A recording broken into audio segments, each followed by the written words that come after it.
በዛሬው ዕለት ማለትም ሰኔ 7 ቀን 2018 ዓ.ም ከጠዋቱ 12 ሰዓት ላይ ከአጣዬ ከተማ ተነስቶ ወደ አላላ በመጓዝ ላይ በነበረው ያገዙ ሚሊሻ ላይ ጀግኖቹ ስልታዊ ጥቃት መፈጸማቸው ታውቋል። የክፍለ ጦሩ የቁርጥ ቀን ልጆች አራዳ በር ላይ ቀድሞ ሰርገው በመግባትና ምሽግ በመያዝ በሚሊሻው ላይ የጀግነት ክንዳቸውንም አሳርፈዋል። በዚህ ለአስጨራሽ ውጊያም እንድሬስ የተባለው የሚሊሻ ዋና መሪም እስከ ግብረ አበሮቹ ሙሉ በሙሉ የተደመሰሱ ሲሆን ካጋጠማቸው ከባድ ሽንፈት የተረፉ ሶስቱ ደግሞ በከባድ የመቁሰል አደጋ ምክንያት ሪፈር ተጽፎላቸው በህይወትና በሞት መካከል ይገኛሉ ሲልም በአፋብን ያሳምነው እዝ ህዝብ ግንኙነት መምሪያ አስታውቋል። መረጃውን በዝርዝር የምትሰሙትም ይሆናል።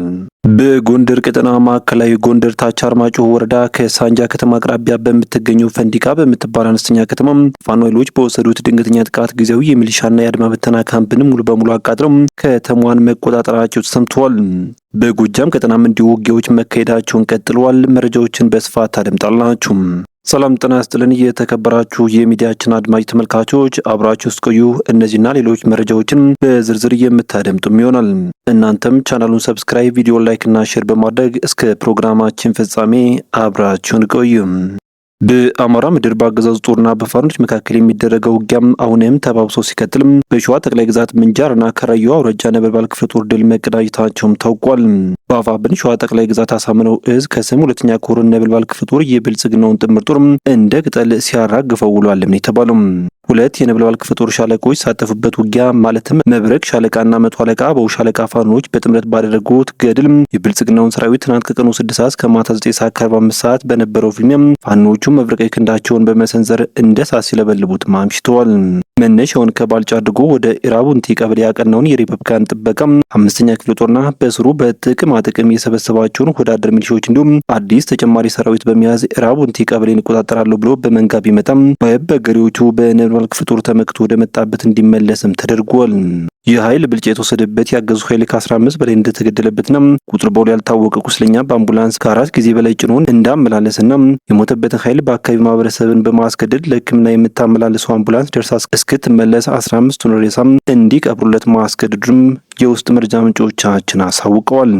በሌላ የወደ ውጊያ ቀጠናም በሸዋ ጠቅላይ ግዛት ይፋት አውራጃ አስገራሚ ጀብዶች ተሰርተዋል። የአማራ ፋኖ ብሔራዊ ንቅናቄ ሸዋ ጠቅላይ ግዛት አሳምነው እዝም የአፄ ዘርዓ ያዕቆብ አንደኛ ኮር 7 ለ7 ክፍለ ጦር ዛሬም እንደ ትናንቱም በጠላት ይዞታዎች ውስጥ ሰርገው በመግባት አስገራሚ ድሎችን ማስመዝገባቸው ቀጥለዋል። የክፍለ ጦሩ ልዩ ኦፕሬሽን ቃኞች የብልጽግናው ሰራዊት ወደሚንቀሳቀስበት ቦታ ሰርገው በመግባት ጠላትን እቅድ በማክሸፍ መብረቃዊ ጥቃቶችንም ፈጽመዋል።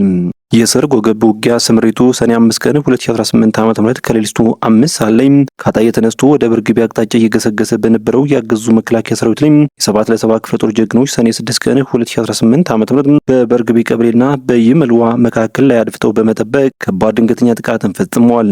በዚህ ያለ አስጨራሽ ሌሊት የውጊያም የጠላት ኃይል ድባቅ በመምታቱ ወደ መጣበት ተገዶ ለማፈግፈግም ተገዷል ነው የተባለው። በዚህም በአገዛዙ ኃይል 4 የተገደሉ ሲሆን የተቀሩት ደግሞ በጽኑ ቆስለው በሕክምና ላይ እንደሚገኙ የውስጥ መረጃ ምንጮቻችን አጋልጠዋል።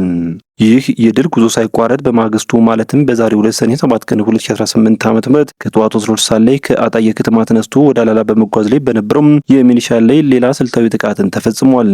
የክፍለ ጦሩ የቁርጥ ቀን ልጆች አራዳ በር ላይ ቀድመው ሰርገው በመግባትና ምሽግ በመያዝ በሚሊሻው ላይ የጀግነት ክንዳቸውን አሳርፈዋል።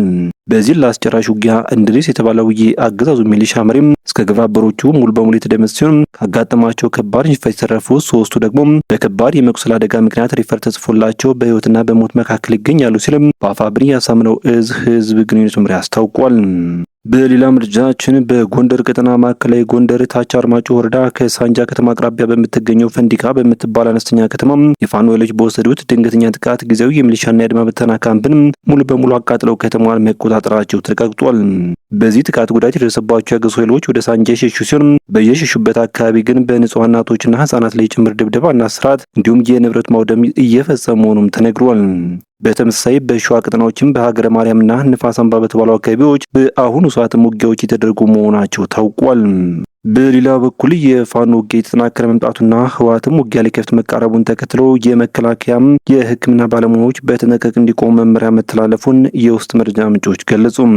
በሀገሪቱ ታዋቂ በሆነው የጦር ኃይሎች አካባቢ በሚገኘው የቤላ መከላከያ ሆስፒታልና በተለያዩ ወታደራዊ የሕክምና ተቋማት ውስጥ የሚሰሩ መኮንኖች፣ አደጋ ጊዜ ሐኪሞችና ረዳት የሕክምና ባለሙያዎች የክትትል የመሰለም ጥብቅ መመሪያ እንደደረሳቸውም የውስጥ የመረጃ ምንጮች አረጋግጠዋል።